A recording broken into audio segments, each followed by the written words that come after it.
ನಾನು ಹರ್ಷಿತಾ, ಕಾರ್ವಾಪ್ಲರ್ ಚಾನೆಲ್ಗೆ ಸ್ವಾಗತ.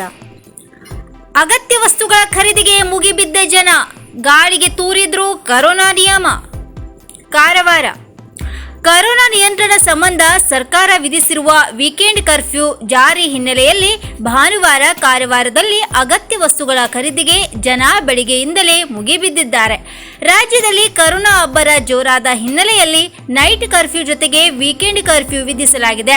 ಅಗತ್ಯ ವಸ್ತುಗಳ ಖರೀದಿಗೆ ಬೆಳಿಗ್ಗೆ 10 ಗಂಟೆವರೆಗೆ ಮಾತ್ರ ಅವಕಾಶ ನೀಡಲಾಗಿದ್ದು, ಪರಿಣಾಮ ಕಾರವಾರದಲ್ಲಿ ಇಂದು ಬೆಳಿಗ್ಗೆಯಿಂದಲೇ ಮಾರುಕಟ್ಟೆಗೆ ಜನರು ಮುಗಿಬಿದ್ದಿದ್ದಾರೆ. ನಗರದ ಮಹಾತ್ಮ ಗಾಂಧಿ ರಸ್ತೆಯಲ್ಲಿ ಮುಖ್ಯ ಮಾರುಕಟ್ಟೆಗಳಲ್ಲಿ ಜನಸಂದಣಿ ನಿರ್ಮಾಣವಾಗಿದ್ದು, ಸಾಮಾಜಿಕ ಅಂತರ ಮರೆತು ಕೆಲವರು ಮಾಸ್ಕ್ ಇಲ್ಲದೆ ಮುಗಿಬಿದ್ದಿದ್ದಾರೆ. ಇನ್ನು ಮಾರುಕಟ್ಟೆಗಳಲ್ಲಿನ ಜನಸಂದಣಿ ನಿಯಂತ್ರಣಕ್ಕೆ ಪೊಲೀಸರು ಹಾಗೂ ನಗರಸಭೆ ಸಿಬ್ಬಂದಿ ನಿಯಂತ್ರಣಕ್ಕೆ ಹರಸಾಹಸ ಪಡಬೇಕಾದ ಸ್ಥಿತಿ ನಿರ್ಮಾಣವಾಗಿದೆ. ನಗರಸಭೆ ಸಿಬ್ಬಂದಿ ಸಾಮಾಜಿಕ ಅಂತರ ಮರೆತವರಿಗೆ ಮತ್ತು ಮಾಸ್ಕ್ ಧರಿಸದವರಿಗೆ ಸ್ಥಳದಲ್ಲಿಯೇ ದಂಡ ವಿಧಿಸುತ್ತಿದ್ದು, ಆದರೂ ಜನ ಕರೋನಾ ನಿಯಂತ್ರಣಕ್ಕೆ ವಿಧಿಸಿರುವ ನಿಯಮಗಳನ್ನು ಉಲ್ಲಂಘಿಸುತ್ತಿರುವುದು ಕಂಡುಬರುತ್ತಿದೆ. ಇನ್ನು ಅಗತ್ಯ ವಸ್ತುಗಳ ಖರೀದಿಗೆ ಕೇವಲ 10 ಗಂಟೆವರೆಗೆ ಮಾತ್ರ ಅವಕಾಶ ನೀಡಿದ ಕಾರಣ ಮಾರುಕಟ್ಟೆ ಮಾತ್ರವಲ್ಲದೆ ಕಿರಾಣಿ ಅಂಗಡಿ, ಮೊಟ್ಟೆ, ಚಿಕನ್, ಮೀನಿಗಾಗಿ ಜನರು ಮುಗಿಬಿದ್ದು ಖರೀದಿ ನಡೆಸುತ್ತಿದ್ದಾರೆ.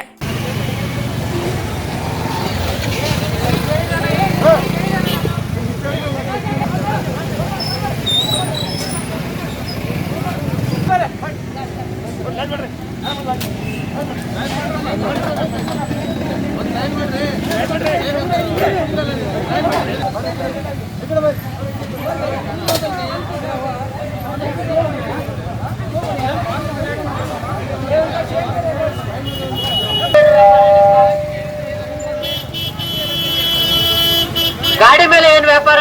ಗಾಡಿ ಒಂದ್ ಸೈಡ್ ಪಾರ್ಕ್ ಮಾಡ್ರಿ, ಗಾಡಿ ತೆಗೀರಿ, ಪಾರ್ಕ್ ಮಾಡ್ಕೊಂಡು ಬರ್ರಿ. ಗಾಡಿ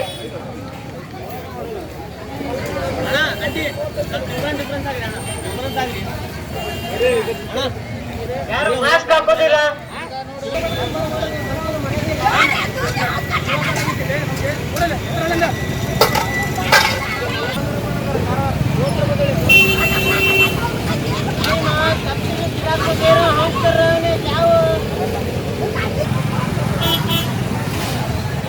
ಇನ್ನು ಮತ್ತಷ್ಟು ಸುದ್ದಿಗಾಗಿ ಕಾರ್ವಾರ್ ಪ್ಲಸ್ ವೀಕ್ಷಿಸಿ.